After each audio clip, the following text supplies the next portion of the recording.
وعلیکم، تو میرا نام مسافر زید بات کیجیے کہ آج ایک دھماکے دار انٹرویو ہے جس کا چرچا پورے سوشل میڈیا پہ ہر طرف مچا ہوا ہے۔ تو وہ دھماکے دار انٹرویو کون سا ہے؟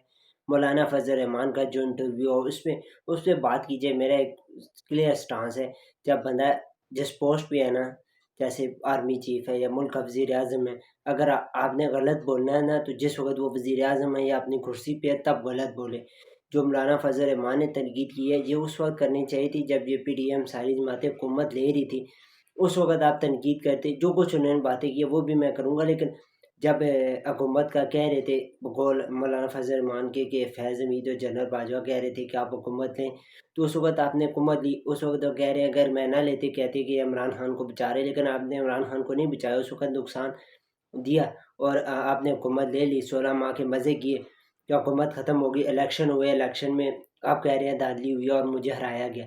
تو اب آپ فیض حمید اور جو جنرل باجوہ ان پہ تنقید کر رہے ہیں، تو یہ پاکستان میں یہ کہتا ہوں نا اسٹینڈرڈ جو ہے ختم ہونے چاہیے۔ یہ چیز روایات اچھی نہیں ہے کہ آپ جو بندہ جس پوسٹ پہ ہے، جیسے آپ جنرل باجوہ اور فیض حمید آرمی چیف اور ڈی جی آئی ایس اس وقت بھائی تنقید کرتے کہ یہ لوگ غلط کام کر رہے ہیں، میں ان کا ساتھ نہیں دوں، میں پی ڈی ایم کی سربراہی چھوڑتا ہوں، میں ساتھ نہیں دے، لیکن آپ نے ساتھ دیا، مزے لیے۔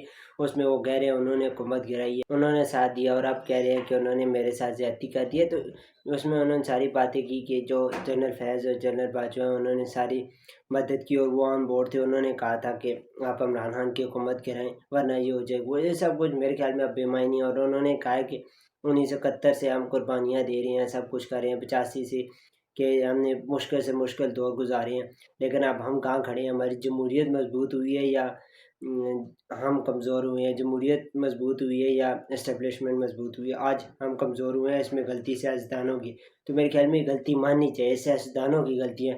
ایک سیاستدان جو ہے، آدھے سیاستدان خوش ہوتے ہیں، آدھے سیاستدانوں کو مار پاڑی ہوتی ہے، دوسرے جو سیاستدان ہوتے ہیں وہ خوش خوشی سے بنگڑے ڈال رہے ہوتے ہیں۔ جب تک سارے متفق ہو کے ایک فیصلہ نہیں کر لیں گے کہ یہ جو اسٹیبلشمنٹ کا کردار ہے یہ سب کچھ الیکشن میں یا حکومت بنانے میں ہر کسی کو اپنی اپنی ڈومین میں کام کرنا چاہیے، تب تک نہیں ہوگا، تب تک یہ اسی طرح حالات چلتے رہیں گے، ایک پارٹی کو مار پڑتی رہے گی، دوسری خوش ہوتی رہے گی۔